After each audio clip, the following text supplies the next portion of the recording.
ladies and gentlemen, for clicking on another episode of Rank the Movies. Right here on this YouTube channel, I am Martin Prevost. I am the ranker and the talker of things movies. So this week, we're talking Franchise Month. It is our last week of the horror movie franchise month, and I decided to end it with a killer one in Final Destination. I love this franchise of films. There's some great films here. I enjoy them a lot. Hopefully you will too.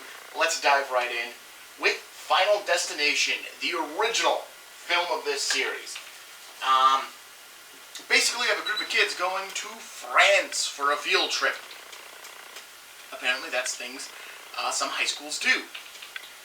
As they're leaving for France, one of the students, Alex Browning, gets a premonition of the plane exploding and everyone dying. He wakes up from this premonition screaming. He gets taken off the plane with a bunch of other students who either follow him because they're his friends, follow him because they believe he saw something spooky, are kicked off the plane too because they're trying to kick Alex's ass, and so on and so forth. The plane then takes off and promptly explodes.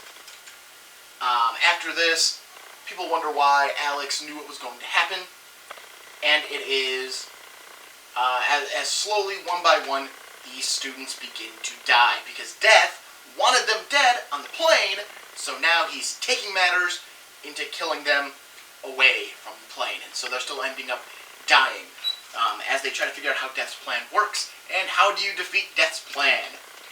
It is a great movie. It's got some awesome deaths, kills in it, and it's a lot of fun. On my scale of good, average, and bad, it's good. I enjoy Final Destination. I have to be really careful what I'm saying. I enjoy Final Destination. It's a good time. That was followed up by Final Destination 2, which also happens to be the only Final Destination movie I got to see in theaters. I went when I was I think I was 14 or 15 at the time this movie came out. So I went and saw it with my stepsister, and it was a great time. I enjoy Final Destination 2. It takes you away from the trope of teenagers dying, because now everyone's college age or older who's in this cast, which is great. It's a lot of fun. Kind of the same concept. This time it's a highway.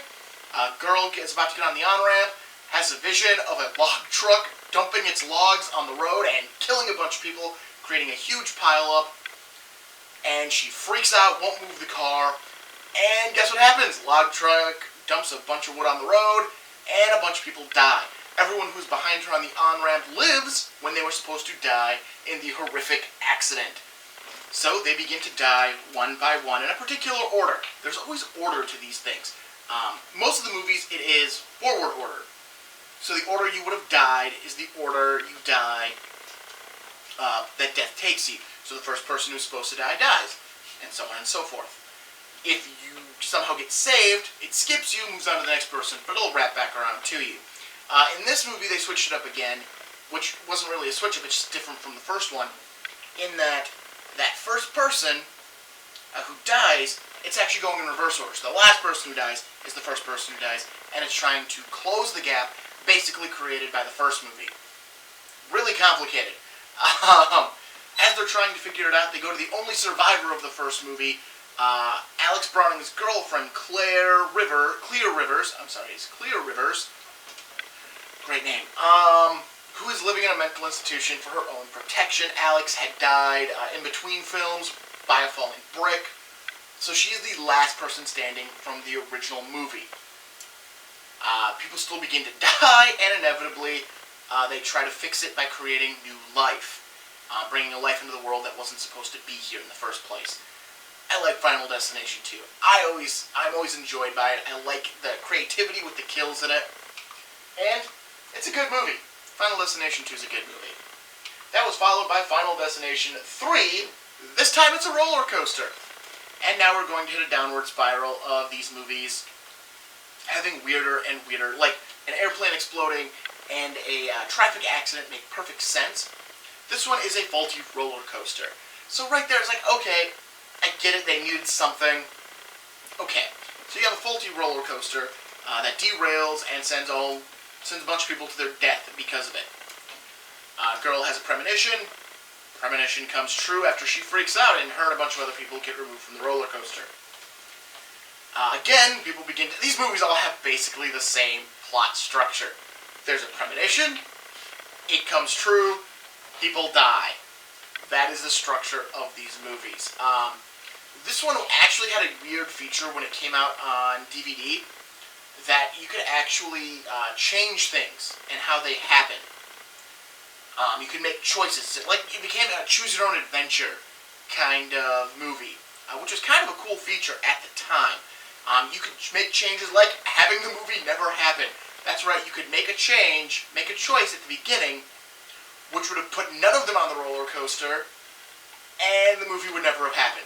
It just ends, you just get credits, which is awesome. You can also save a character, thereby putting them at the end of death. You can find out that the survivors of the second movie are also already dead, which is canon, by the way. The people who make this series do say that statement is canon, that they're dead. That they died in a wood chipper. Gotta love a good wood chipper death. Thank you, Fargo. So, basically this one ends, you have 3 survivors left. They think they've beaten death.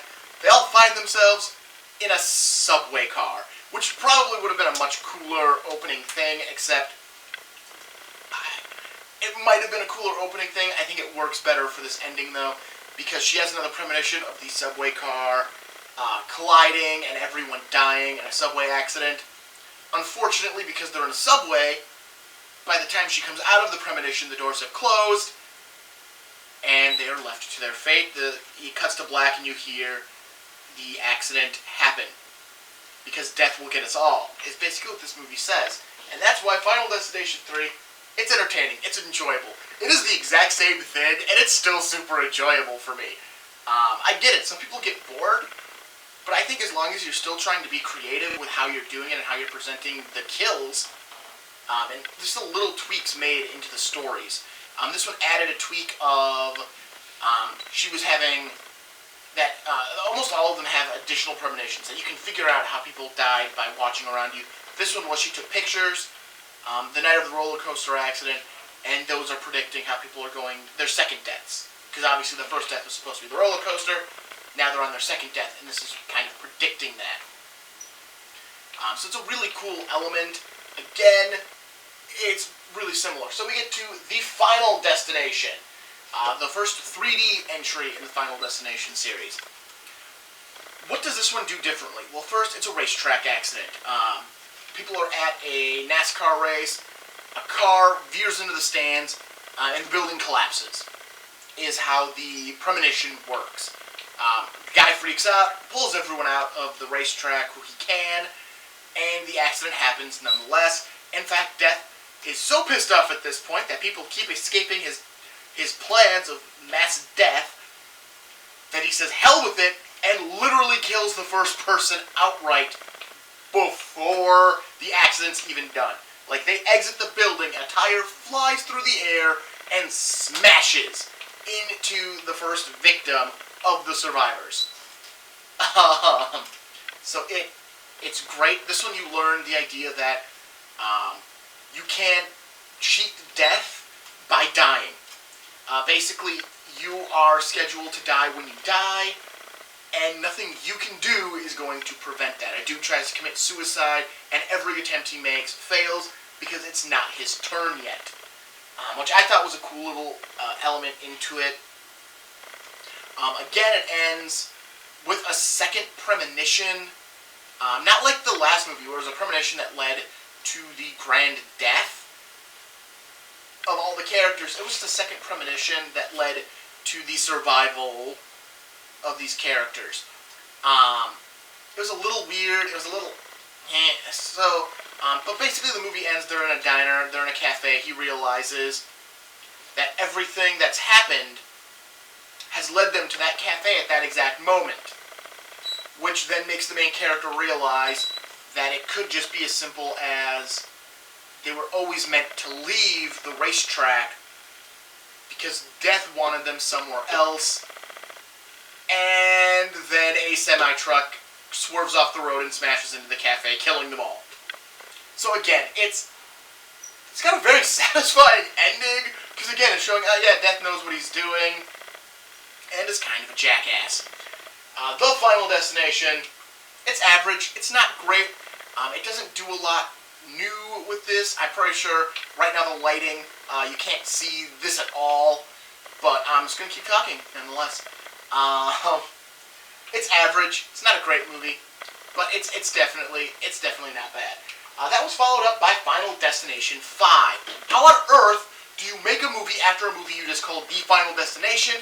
Hollywood will never answer that question because you'll always have final chapters and last entries and whatever other titles can mean final and still make a sequel after that. So The Final Destination, this one uses a collapsing bridge, which definitely can happen, and the effects in it are really good. I enjoy this opening, like, premonition of the bridge collapsing and all these people dying, because obviously it focuses on the survivors and how they would have died. So, like, every character in these movies dies twice, at least, minimum. Some of them died 3 times, like in The Final Destination, because there's an extra premonition in there before the end, so they died 3 times. On screen. So, in this one, it's a bridge collapse, it's a company retreat, and they're driving in a bus, and again, we're now moving away, again, from high school, college-age students, to now these are people who are in the workforce. They work for a company. I believe it's a paper seller, manufacturer, and distributor. The bridge collapses, they all die, dude has the premonition, pulls them off the bus, and they start dying one by one. In this movie, you learn something new again, because you always learn something new, and that is if you are supposed to die, and then you kill someone, you take what's left of their life. Basically, they take your spot in death, and you get whatever life they had left.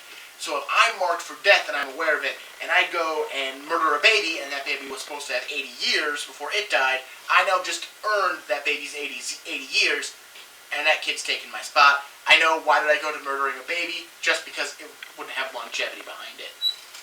So they learn that, and they start questioning if that's worth using to their advantage. In fact, one of the characters inadvertently steps out of the way and allows somebody else to die. Because it was meant for them, they caught on a split second before it happened, were able to step out of the way, and somebody else died. So they were skipped and gained that person's life.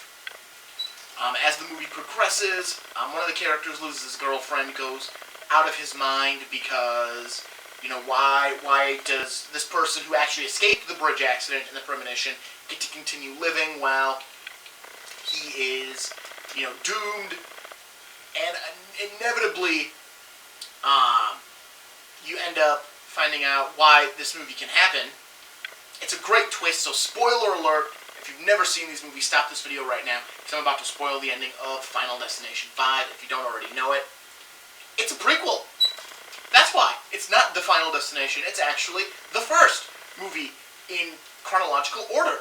It's a prequel.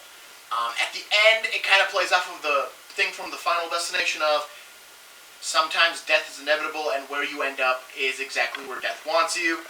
Because the last 2 survivors who survived the bridge accident was supposed to all along, therefore was never on death's list. And our main character, who murdered his best friend, who murdered a cop, thereby inheriting his life, find themselves going to Paris on an airplane, which happens to be the same one that Alex Browning has his premonition about in the first one, and they watch him and his friends get kicked off the plane. It then takes off and explodes. It's a great ending. It ties it all together, and again, it shows the loop of how it shows a good loop of death. That death went, you escaped this one. You're not getting out of this one.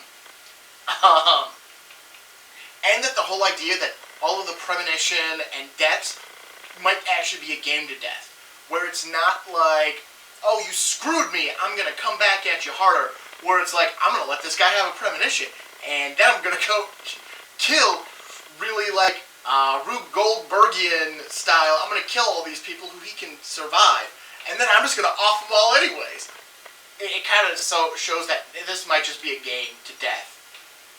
And the one dude who killed a guy to gain his life finds out the dude had an aneurysm in his brain and could have died at any time as the landing gear from the plane bursts through the building they're in and crushes him. So again, nobody survives these movies. The Final Destination, the ending alone, like, it's a pretty good movie. It's got some really interesting deaths.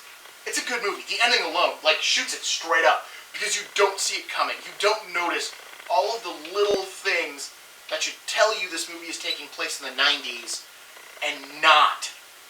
That it's a late 90s movie and not 2008, 2009, I think is when this one came out. I could be wrong. No, it was after I graduated college, so it would have been 11 or 12, I believe. It definitely doesn't, you don't notice all the little things that tells you it's taking place in the late 90s, early 2000s. So the ending catches you off guard, and it's a great ending. So that is my review of each movie. So it's a good series with one average film, but it's still definitely worth checking out. So let's get into it. How do I rank these movies? Which one's my favorite and which one's my least favorite? Obviously, The Final Destination is my least favorite, as it is the average movie. It's the average one. Final Destination 3 comes in 4th place. It's interesting. I liked what it added. It's a good movie, and I enjoy watching it. I just don't enjoy it as much as some of the other entries on this list. Number 3 is Final Destination 2. It's a great movie. I always thought this one would be my favorite. And I think when I first saw it, it would have been. But as time has gone on, my opinion has changed, and so has my opinions on these movies. So although it's a really good movie and I really enjoy it, I think these last two entries are better. Number 2 is Final Destination 5.